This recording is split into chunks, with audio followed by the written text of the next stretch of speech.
Şöyle geçersen daha.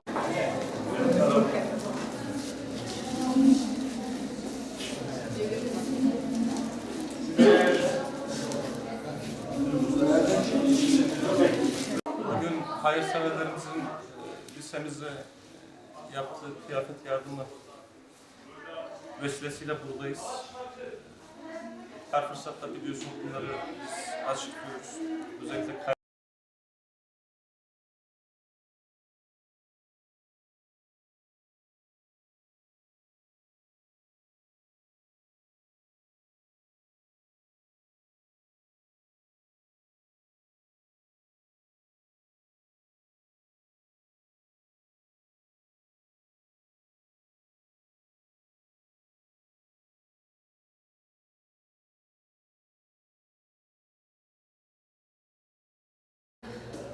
Şöyle şimdi durum aslında şu şekil başladı.